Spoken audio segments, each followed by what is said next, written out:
नमस्कार दोस्तों, मैं हूं कपिल काटपाल और तकरीबन 12 साल पहले 2011 में मैंने बैंक ज्वाइन किया था और इस 12 साल के बैंकिंग करियर में बहुत सारी चीजें सीखी, बहुत सारा एक्सपीरियंस गेन किया।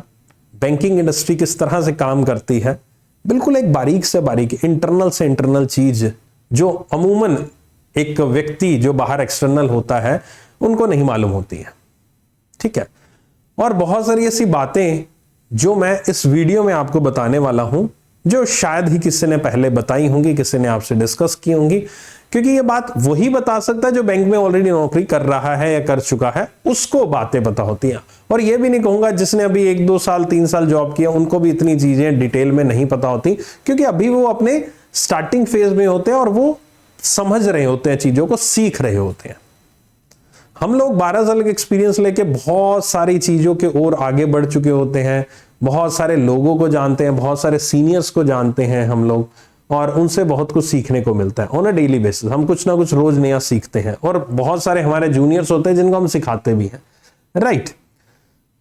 कुछ ऐसी बातें आज मैं इस वीडियो को क्यों बना रहा हूं, क्योंकि मेरे सामने कुछ ऐसी बातें आई जो कि यहां पर आपको ये कहूंगा कि कुछ बातें तोड़ मरोड़ कर बताई जाती हैं, और ये बताने वालों की गलती नहीं है, ये वो इसलिए बता रहे हैं इस तरह से तोड़ मरोड़ के क्योंकि उनको उसके बारे में नॉलेज नहीं है। इट जस्ट कि उनको बताना है तो इसलिए बताया जा रहा है, उनको पता नहीं है फिर भी वो बता रहे हैं। आई डोंट नो क्यों ऐसा किया जाता है, लेकिन चलो स्टिल ठीक है। वो आपको एक क्या होता है, अट्रैक्ट करने के लिए स्टूडेंट्स को कि हाँ वीडियोस की तरफ अट्रैक्ट हो, वीडियोस देखें, ये करें वो करें, व्यूज लाने के लिए बहुत सारी चीजें की जाती हैं। कुछ चीजों के बारे में नहीं मालूम होता फिर भी वो वीडियो बना दी जाती है। ऐसा ही कुछ मुझे यहां पर देखने को मिला। एक लेटर यहां पर सर्कुलेट हो रहा है काफी दिनों से, 2-3 दिन से, सैटरडे से मैं देख रहा हूं। बहुत सारी इस पे वीडियोस भी बनी गई हैं कि एक यूनियन ने, जो बैंक यूनियन होती है हमारी, उनके द्वारा एक लेटर भेजा गया है हमारे देश की फाइनेंस मिनिस्ट्री को, निर्मला सीतारमण जी को। और ये लेटर, मैं पूरा लेटर नहीं पढ़ाऊंगा आपको, जो भी है मैं एक समरी बता देता हूं। इस लेटर में उन्होंने बात की है यहां पर कि बैंक में जो वैकेंसीज हैं वो यहां पर कम हो रही हैं, उन वैकेंसीज को और लाया जाए, ये रिक्वेस्ट यहां पर फाइनेंस मिनिस्टर को यूनियन के द्वारा की गई है। अब यहां पर इससे क्या निकाला, इससे यहां पर इंटरप्रिटेशन ये निकाला गया कि अब यहां पर आने वाले डेज में वैकेंसीज बढ़ सकती हैं। इससे यह भी इंटरप्रिटेशन निकाला गया कि हमारे ये यूनियन है वो यहां पर लगी हुई है और आप टेंशन मत लीजिए, वैकेंसीज बहुत बढ़ने वाली हैं। ठीक है, ये भी इंटरप्रिटेशन निकाला गया, बहुत सारी चीजें। अब थोड़ा सा मैं इस रिक्रूटमेंट प्रोसेस को, बैंक के रिक्रूटमेंट प्रोसेस को आपको इस वीडियो के माध्यम से बताता हूं कि आखिरकार बैंक रिक्रूट किस बेस पर करता है, नंबर ऑफ वैकेंसीज कितनी होती हैं, कितनी डिसाइड कैसे की जाती हैं, और फाइनली इस बार जो वैकेंसीज आई हैं या पिछले सालों में वैकेंसीज कम क्यों हो रही हैं। ठीक है, इसके बारे में आपको बड़ी एक अंदर की बात समझ लो, रियलिटी समझ लो, वो बताता हूं। मैं फिर से कहूंगा ये बात उसी को समझ आती है जो एक बैंकर है और जो अच्छा खासा एक्सपीरियंस लेके बैठा है। आप में से बहुत सारे स्टूडेंट होंगे जिनके मम्मी पापा बैंक में होंगे और उनको अगर आप मेरी वीडियो सुनाओगे तो वो भी मेरी बातों से एग्री करेंगे। ठीक है, ये वीडियो उनको समझ में नहीं आएगी जो बैंकर नहीं है, फ्रेंकली बोल रहा हूं। ठीक है, लेकिन आपको मैं समझाने का प्रयास कर सकता हूं क्योंकि आप स्टूडेंट हो, आपको जानना जरूरी है क्योंकि आपका करियर इसी सेक्टर में बनने वाला। देखिए, जो बैंक में रिक्रूटमेंट होती है वो यहां पर टॉप मैनेजमेंट से शुरू होती है। क्या होता है बेसिकली कि मान लीजिए बैंक का जो टॉप मैनेजमेंट है, बैंक का जो टॉप मैनेजमेंट है वो है यहां पर कौन सा, जस्ट एक पेन ले लूं एक बार। सबसे ऊपर हम मानते हैं MD and CO, ED, DMD, MD वगैरह, इस तरह से ऊपर वाले टॉप मैनेजरियल पोजीशंस होती हैं।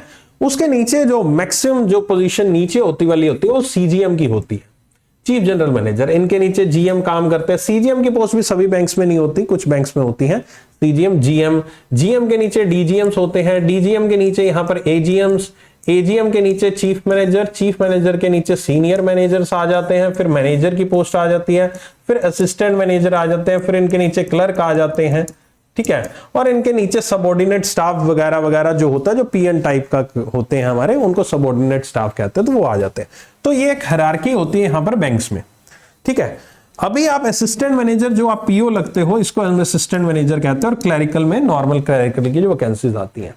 अब यहां पर बात ऐसी होती है कि जो वैकेंसीज का डोर होता है वो यहां पर ऊपर से चलता है। ऊपर से चलने का मतलब कि अगर उनको सीजीएम एक चाहिए, ठीक है, एक सीजीएम चाहिए, तो उसके नीचे देखो, मैं एग्जैक्ट कैलकुलेशन नहीं बता सकता क्योंकि एग्जैक्ट कैलकुलेशन सभी बैंक्स की अपनी अपनी होगी, मैं जस्ट एक एग्जांपल दे रहा हूं, फिक्स नहीं है ऐसा कुछ। तो हो सकता है इसके नीचे उनको दो जीएम चाहिए हो, ठीक है, 2 जीएम अगर अपॉइंट करने हैं तो हो सकता है उसके नीचे उनको 4 डीजीएम चाहिए हो, ठीक है, 4 डीजीएम है तो उसके नीचे हो सकता है उनको 16 एजीएम चाहिए हो। तो आप मेरी बात समझ रहे हैं, ये एक पिरामिड की तरह होता है, ये एक पिरामिड की तरह होता है। तो यानी कि सबसे ज्यादा जो वैकेंसीज होनी चाहिए वो क्लरिकल लेवल पे होनी चाहिए। उस हिसाब से अगर एक सीजीएम इनको अपॉइंट करना है, उस हिसाब से प्रोपोर्शनली ये चीज बढ़ती रहती है। इस तरह से बैंक की रिक्रूटमेंट प्रोसेस डिसाइड होती है कि वैकेंसीज कितनी चाहिए। सभी बैंक्स की अपनी अपनी चॉइस है। अगर सीजीएम या जीएम उनको नहीं चाहिए तो फिर नीचे भी उतनी ही कम वैकेंसी आएंगी जितनी यहां पर ऊपर आई है, ठीक है। अब यहां पर बात की जाती है कि सर फिर इस बार जो वैकेंसीज आई हैं तकरीबन 4000 प्लस वैकेंसीज रिपोर्ट की गई हैं, जो कि यार काफी बैंक्स ने एनआर नोट रिपोर्टेड है, वो बढ़ने की संभावना और हर एक साल बढ़ती है, उसमें ऐसा कुछ नहीं है। वो भी बताता हूं कि अभी एनआर क्यों है, बाद में क्यों बढ़ती है और क्यों किस लिए होती है, वो उस पर भी आता हूं। तो 4000 प्लस वैकेंसी आई है तो सिर्फ इस हिसाब से तो बहुत कम वैकेंसीज है, मैं मानता हूं बहुत कम वैकेंसीज है और ये बढ़ेंगी भी, बिल्कुल बढ़ेंगी, एग्री है।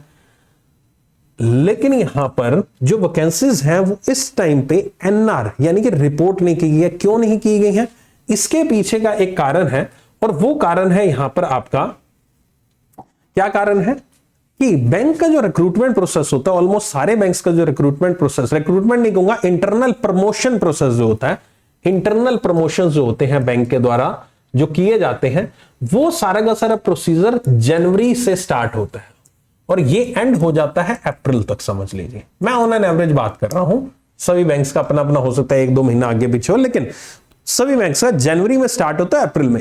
इंटरनल रिक्रूटमेंट मतलब इंटरनल प्रमोशन, यानी कि कोई क्लरिकल है तो उसको यहां पर 3 साल एज असिस्टेंट मैनेजर प्रमोट किया जा सकता है, असिस्टेंट मैनेजर, तो 3-3 साल अगर हो जाते हैं जॉब में तो उनको अगली नेक्स्ट प्रमोशन दिया जाता है। उसके लिए इंटरनल एग्जाम्स होते हैं, इंटरव्यूज होते हैं, सभी होते हैं, ठीक है। तो आज की डेट में अगर किसी बैंक ने, आज अभी जुलाई है, मेरी बात खुद सोचो कि आज की डेट में है जुलाई जब मैं ये वीडियो बना रहा हूं, जनवरी में बैंक ने अपना इंटरनल प्रमोशन प्रोसेस स्टार्ट करना है, जिसमें वो ये देखेगा कि मुझे कितने सीजीएम चाहिए, मुझे कितने जीएम चाहिए, मुझे कितने एजीएम चाहिए, उसके नीचे कितने कितने कितने एग्जैक्ट जाके, तो चलो जनवरी में तो रिलीज कर देते हैं हमारे इंटरनल जो रिक्रूटमेंट प्रोसेस होते हैं प्रमोशन, उनके एडवर्टीजमेंट जनवरी में हमारे इंटरनल आ जाती है, आपके पास नहीं पहुंचती, वो इंटरनली हम लोगों के पास इंटरनल सर्कुलर्स आते हैं, उसमें आ जाती है। तो उन्होंने डिसाइड, वो ज्यादा से ज्यादा नवंबर दिसंबर में कर लेंगे वो चीज डिसाइड कि हम क्या क्या चाहते हैं, क्या वैकेंसीज आने वाली हैं, कितने यहां पर रिटायरमेंट हुए हैं। अब रिटायरमेंट होंगे पिछले वालों के, तभी तो नई वैकेंसी आएंगी कि इन्होंने रिजाइन दे दिया, कोई चले गए छोड़कर, कोई दूसरे में चले गए, तो उस हिसाब से वहां पर वो नवंबर दिसंबर तक एटलीस्ट वेट एंड वॉच करेंगे ना, कि नहीं करेंगे, करेंगे, ऑब्वियस है, क्यों नहीं करेंगे। तभी तो जाके वो जनवरी में अपने पूरी की पूरी इंटरनल प्रमोशन को रिलीज करेंगे। यही एक मेन कारण है कि आईबीपीएस में इतनी सारी वैकेंसीज रिपोर्ट नहीं की जाती। आप खुद देखो, जुलाई में 6 महीने अभी पड़े हैं, 5 महीने, हाउ वन कैन डिटरमाइन कि 5 महीने बाद मेरी कितनी वैकेंसीज होंगी। हाँ, बैंक्स के पास रिटायरमेंट का डाटा जरूर होता है कि 6 महीने में इतने लोग रिटायर होने वाले हैं, लेकिन क्या पता बीच में कोई रिजाइन दे दे, क्या पता बीच में कहीं और मूव कर जाए, क्या पता कुछ और नीचे वाले क्लरिकल मूव कर जाए, कुछ भी, यू नेवर नो, कुछ भी हो सकता है। इसलिए बैंक एक एस्टिमेशन दे सकता है, बैंक एग्जैक्ट नहीं बदलता। कुछ बैंक्स इस एस्टिमेशन को आइडिया लगा लेते हैं तो वो कैंसिल रिपोर्ट कर देते हैं, कुछ बैंक्स कहते हैं नहीं यार अभी टाइम नहीं है, अभी और किसी काम में उलझे हुए हैं, अभी जुलाई है, अभी तो पिछले साल के जो जनवरी टू अप्रैल उन्होंने प्रमोशंस किए हैं उन्हीं के ट्रांसफर्स में वो लोग उलझे हुए हैं। क्योंकि एचआर डिपार्टमेंट जो होता है उसका अकेला काम ये नहीं होता कि सिर्फ रिक्रूटमेंट ही करना, मतलब रिक्रूटमेंट के अलावा भी इंटरनल बहुत सारी पॉलिसीज होती हैं। एचआर डिपार्टमेंट डेली बेसिस पर काम करता है, हमारे अलाउंसेस, हमारी सैलरी है, इतना कुछ एचआर डिपार्टमेंट हैंडल करता है, उसका अकेला काम रिक्रूटमेंट करना नहीं है। वो रिक्रूटमेंट प्रोसेस हो सकता है अभी भी चल रहा हो कई बैंक्स में, कई बैंक्स में ट्रांसफर्स भी होती हैं, और ट्रांसफर्स एक जगह से दूसरी जगह करना इतना आसान नहीं होता, बहुत सारी लंबी लचौड़ी लिस्ट बनती हैं, एक बंदे को दूसरे को उधर फिट करना, उसको उधर फिट करना है। अभी तो उसी प्रोसेस में उलझे हुए हैं कई बैंक्स, तो नहीं वो रिक्रूटमेंट के बारे में कैसे अभी सोचेंगे, नहीं सोच सकते, अभी उनको टाइम लगेगा ये सब चीजें करने में। तो इसलिए बैंक एनआर यानी कि रिपोर्ट नहीं करता। और यही देख लेना कि आप धीरे धीरे जैसे जैसे आते जाएगा, आगे के समय नजदीक आता जाएगा, बैंक इसको एनआर को डिक्लेयर करना शुरू कर देगा। ठीक है, ये चीज तो यहां पर है कि एनआर का मतलब ये हुआ और बैंक्स आगे रिक्रूट करेगा ही करेगा। लेकिन स्टिल मान लो 4000 की वैकेंसी 8000 हो जाती है, फिर भी मैं ये कहता हूं कि वैकेंसीज कम है। उसका भी एक बहुत बड़ा कारण है कि वैकेंसीज कम क्यों है। वैकेंसीज इसलिए कम है क्योंकि जो क्लरिकल स्टाफ है आज की डेट में, ये मैं रियलिटी बता रहा हूं, जो क्लरिकल स्टाफ जो पिछले सालों में ज्वाइन करके बैठा है क्लरिकल स्टाफ, वो क्लरिकल स्टाफ आगे प्रमोशन ही नहीं ले रहा। जो भी क्लर्क है वो क्लर्क ही रहना चाहता है, वो प्रमोशन नहीं ले रहे। क्यों नहीं प्रमोशन ले रहे? क्योंकि आपने भी ये बात बहुत बार सुनी होगी, बैंक्स में वर्क प्रेशर बहुत ज्यादा है। बैंक्स यहां पर इतना ज्यादा वर्क प्रेशर है कि वो इंसान जो क्लरिकल है वो सोचता ही नहीं ऑफिसर बनने। वो कहता मैं शाम को 5-6 बजे आ जाता हूं, अब मुझे 8 बजे घर पर आना पड़ेगा। इस तरह का प्रेशर यहां पर मेंटल प्रेशर जो है बैंक्स में देखने को मिल रहा है, और इस वजह से क्लरिकल स्टाफ जो है वो आगे प्रमोशन लेना नहीं चाहता। और बताता हूं, जो पीओ है, जो असिस्टेंट मैनेजर, वो भी स्केल 2 नहीं लेना चाहता, यानी कि मैनेजर नहीं बनना चाहता। नेक्स्ट स्केल 3 हो रहा है। तो हर एक लेवल पे लोग आगे प्रमोशन लेने से हिचक रहे हैं, जस्ट बिकॉज कि बैंक्स में प्रेशर होता है। बैंक्स में प्रेशर कितना है, कैसा है सर, फिर तो ये नेगेटिव बात होगी, फिर हम जॉब ना करें बैंक में। इसके ऊपर मैं एक सेपरेट वीडियो बहुत जल्दी बनाऊंगा, आपको उसकी रियलिटी, वर्क प्रेशर की रियलिटी जो बैंक में है ना, वो भी बताऊंगा। अब आपको ऐसी वीडियोस मेरे से फ्रीक्वेंट मिलती रहेंगी। ठीक है, मैं आगे ऐसी वीडियोस बनाता नहीं, लेकिन अब मेरा जो 12 साल का एक्सपीरियंस है ना, वो निकलेगा इन वीडियोस के, जिसमें मैं पहली वीडियो ये बता रहा हूं। क्योंकि ये चीजें यार बना मतलब मुझे ऐसा अजीब सा लगता है जब ऐसी कोई वीडियो आती है ना, ये एक हो गया, वो हो गया वैकेंसी का, ये कर, अरे तुम्हें वो पता ही नहीं वैकेंसी कैसे, फिर भी कुछ भी बनाए जा रहे हो। ठीक है, अब सुनो मेरी बात। तो क्लरिकल यहां पर लेने के लिए हिचकिचा रहा है। अब नीचे मान लीजिए क्लरिकल है, वो आगे प्रमोशन नहीं लगा, नीचे क्लरिकल की वैकेंसीज कहां से क्रिएट होगी?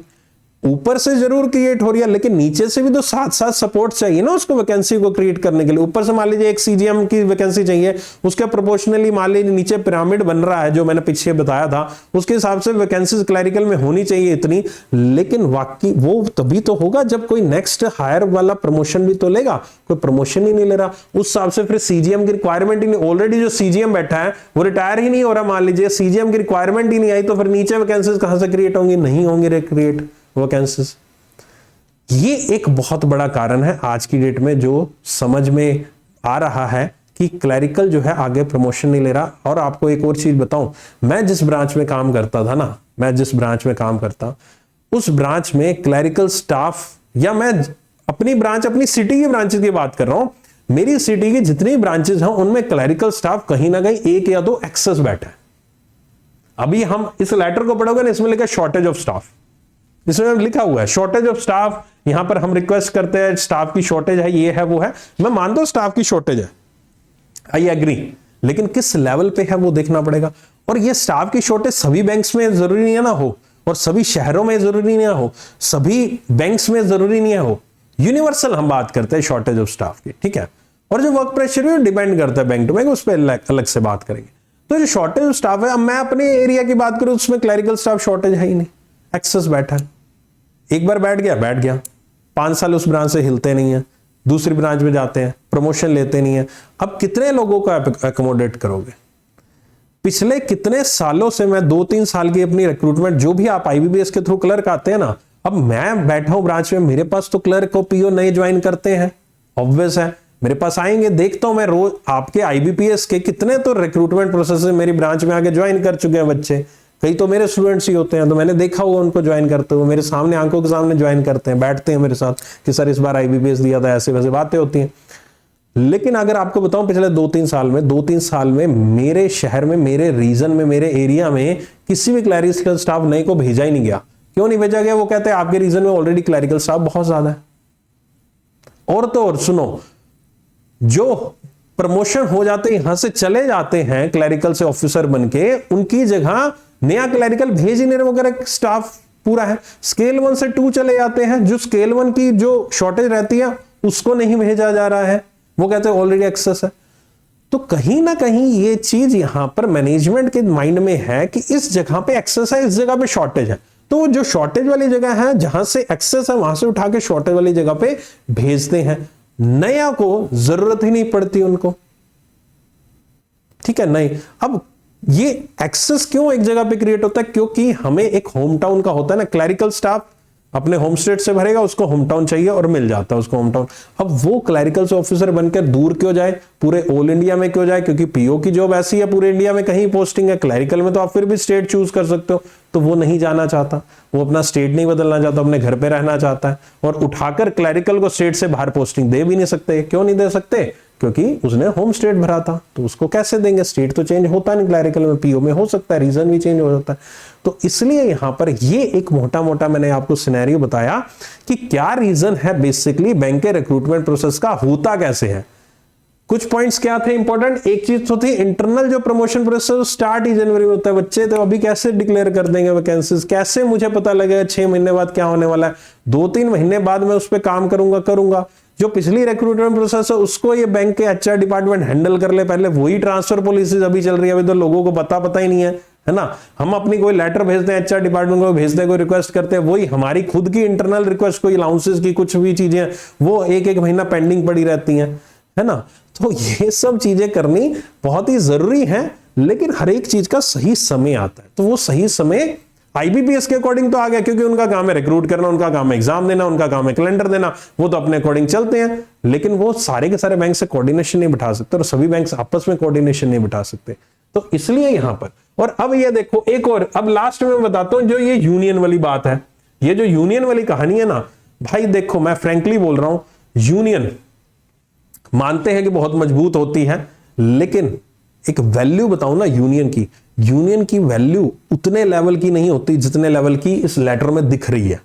दिखने का मतलब क्या है कि यूनियन ने लेटर तो लिख दिया फाइनेंस मिनिस्ट्री को, लेकिन जो मैंने देखे हैं ना अपने 12 साल में, ऐसे कई सैकड़ों लेटर देख चुका हूं मैं। ये आपको लेटर पहला दिखा है, ऐसे सैकड़ों लेटर लिख चुका हूं मैं।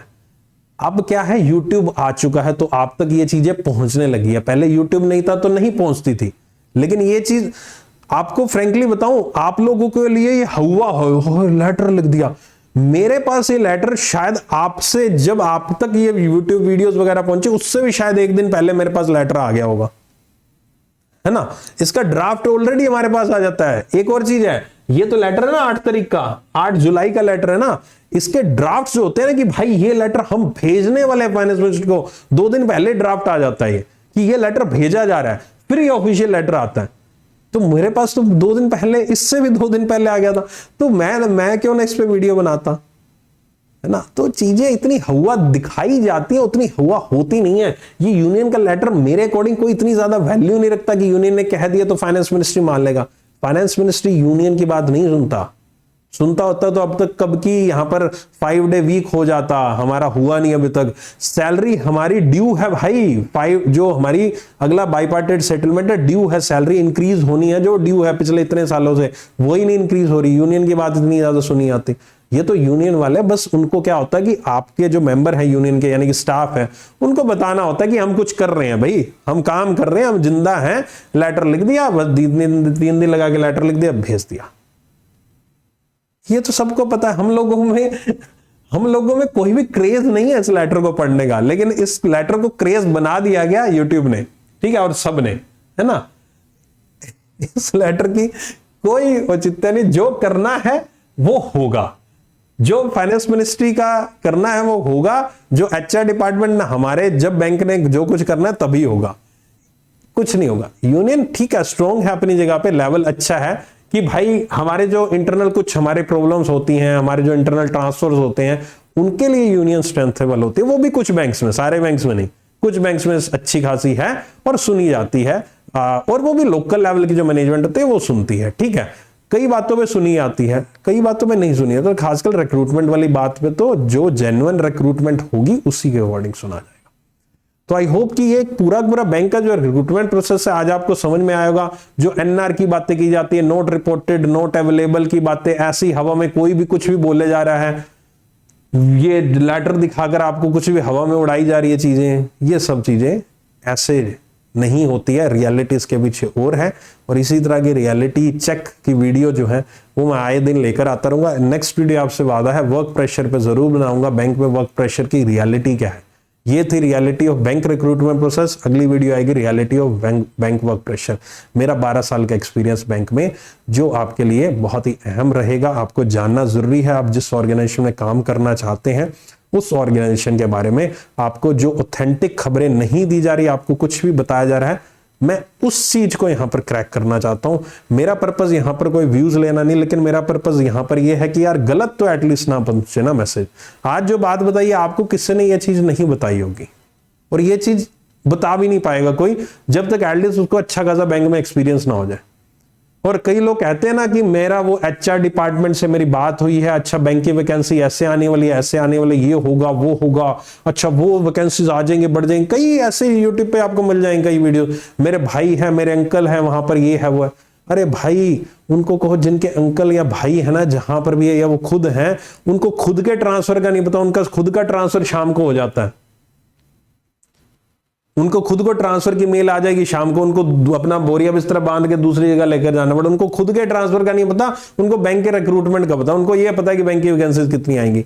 मैंने आज तक इतने साल में बैंक में जॉब की, उसके साथ साथ मैंने आपको यहां पर पढ़ाया, मैंने आज तक कभी ऐसा कभी डिक्लेरेशन या मेरे मुंह से कभी बात सुनी है शाम को, आज यार मुझे बैंक में ये खबर मिली है कि तुम्हारा रिक्रूटमेंट होने वाला, अच्छा मुझे ये खबर मिले, कभी सुना नहीं? सुना होगा मेरे पुराने बच्चों ने, बताने को मैं भी बता सकता था। अरे हमें खुद के ट्रांसफर का नहीं पता होता। मैं इतनी बड़ी बात जो बैंक के सेंट्रल लेवल पे बैठे लोगों के द्वारा सीक्रेट रखी जाती है, सीक्रेट बहुत जबरदस्त एचआर डिपार्टमेंट सीक्रेट मेंटेन करता है। कुछ बातें वहां पर 2-3 लोगों को पता होती है, पता ही नहीं होती बाकी बातें।